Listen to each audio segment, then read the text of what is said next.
Do you remember Pearl Roundabout, Lolo Square in Manama, Bahrain?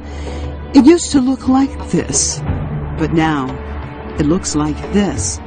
The regime in Bahrain tried to erase the symbol of the revolution and the importance of the square, just as in Tahrir Square, the former Mubarak regime in Egypt sent in camels with men on them to try to beat the protesters and scare them off and block out the importance of protesters gathered there.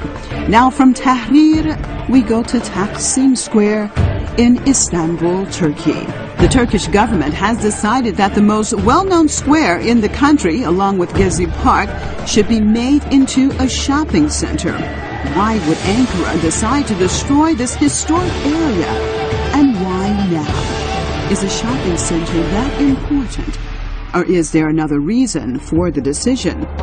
Could it be that perhaps the government in Ankara is making a similar decision like that which was made in Manama?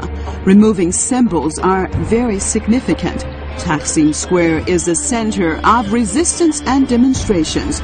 Otherwise, why would a government erase historical symbols unless it is trying to hide something or stop something?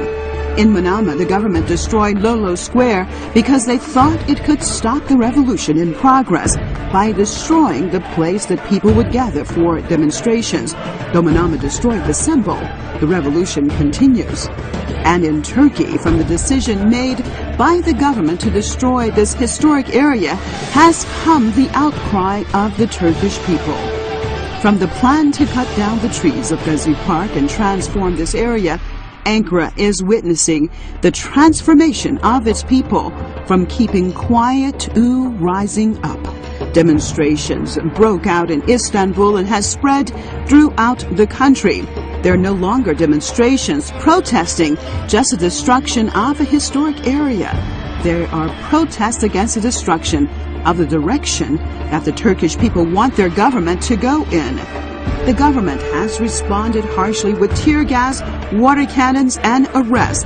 Many people have been injured, and at least one person, according to latest reports, has been killed.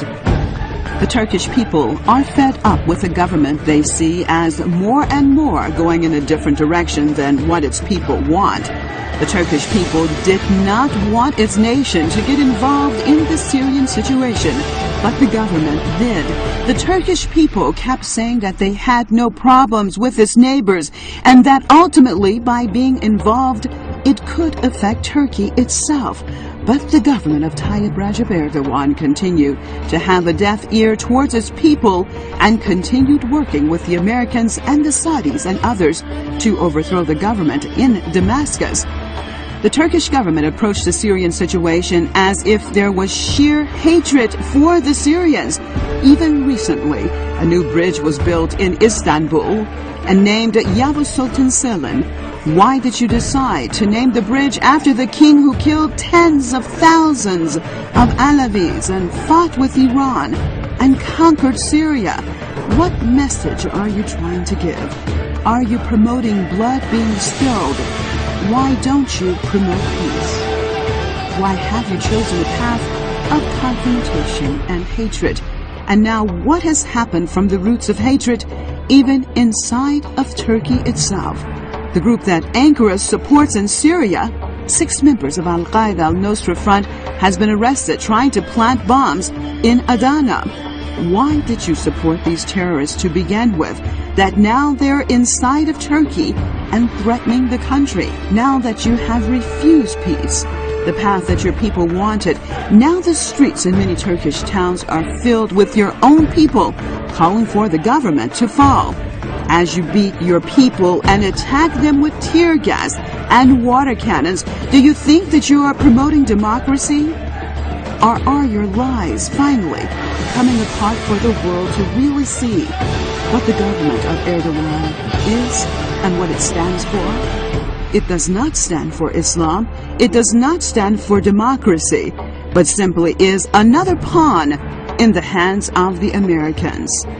As more and more people take to the streets, young and old, as even famous singers and actors are demanding a change, what will your response be this time? Will it be what the Turkish people really want? Or will it be what those pulling the strings of the Turkish government demand?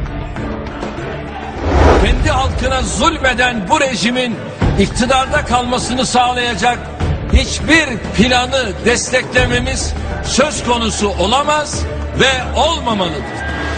Kendi halkına zulmeden bu rejimin iktidarda kalmasını sağlayacak hiçbir planı desteklememiz söz konusu olamaz ve olmamalıdır.